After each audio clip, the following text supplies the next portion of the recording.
এরাও শত্রু, মুখোশের আড়ালে। আমি সোনালি বলছি, তোমাকে একটা খবর দেবার আছে। মেজো কাকু আমাদের বাড়িতে লুকিয়ে আছে। তুমি যত তাড়াতাড়ি পারো আমাদের এখানে চলে আসো। আমি চেষ্টা করছি, তুমি যত তাড়াতাড়ি পারো তুমি আমাদের বাড়িতে চলে এসো। রাখছি। অমিত তোমার খবর পেয়ে গেছে, ও এখানে আসছে তোমাকে ধরতে, বুঝেছো? যাও এক্ষুনি চলে যাও। কি? আচ্ছা জি সাহেব, ও আমার আমার আমার খবর পেলো কি করে? আমি বলেছি।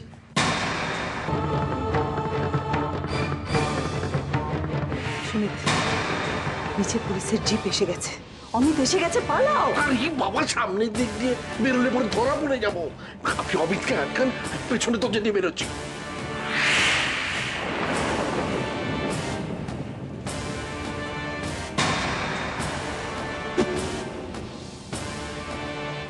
সোনালি, মেজা কোথায়?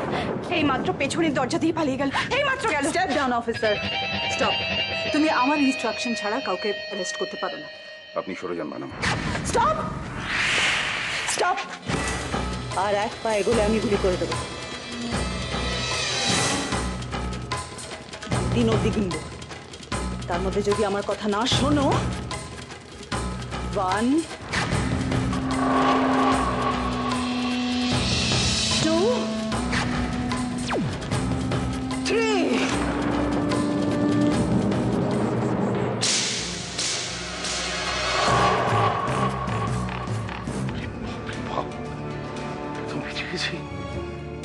আর একটু হলেই ধরা পড়ে যাচ্ছিলাম, তারপরে একেবারে স্ত্রী ঘর। কি কাণ্ড হতে যাচ্ছিল! আমি তো একেবারে অমিতের হাতের মুঠোয় চলে যাচ্ছিলাম। আর একবার যদি যেতাম তাহলে 12টা বাজিয়ে ছেড়ে দিত। সোনালি, সোনালি আমাকে যা করলো না, তার ফল ওকে ভুগতে হবে।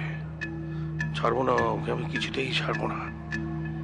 সাপের লেজে পা দিলেছে একেবারে ছবল খেতে হয়, এটা বোধহয় ভুলে গেছে। এর বদলা আমি নিয়েই ছাড়বো। অমিত মুখার্জির পতনের কোন ছকের কথা ভাবছিল? প্রত্যেক মানুষের একটা দুর্বল জায়গা থাকে জানো। অমিত মুখার্জির সেই দুর্বল জায়গাটা আমি জানি। কি? অমিত মুখার্জির ছোট ভাইয়ের বউ নন্দিনী মুখার্জি খতম করে দেবো, দুনিয়া থেকে ওকে সরিয়ে দেবো। অমিত মুখার্জির ওই ডানা দুটো তালে ছাঁটা হয়ে যাবে, ও মুখ থুবড়ে পড়বে, তারপর ওকে শেষ করতে আমার বেশি সময় লাগবে না। কাজটা ঠিকঠাক মতন হবে তো?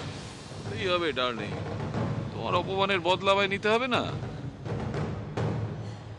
Really? This is my promise. তুমি শুধু আমার খেলাটা দেখে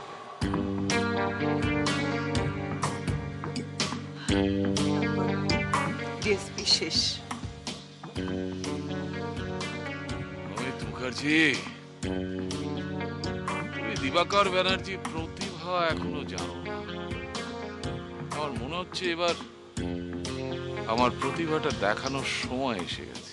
উনি আমাদেরকে বন্দুক তাক করেছিলেন, হুমকি দিচ্ছিলেন গুলি চালাবেন, হয়তো গুলি চালিয়েও দিতেন, তাই হাত তুলতে হলো। দাদা, এই আইজি ম্যাডাম কিন্তু মানুষটা ভালো নয়, খুব খারাপ, কিন্তু ওর পোস্টটা কিন্তু অনেক বড়। তুই ওনাকে হাত তুললি, ছাড়বে না বলে মনে হয়। কিছু না কিছু তুই একটা করবেই। দেখ, হয়তো আবার আমার মতো ওকে সাসপেন্ড করে দিল। দেখি না,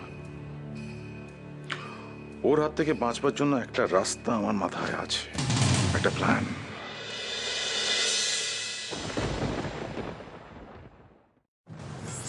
এরাও শত্রু, মুখোশের আড়ালে।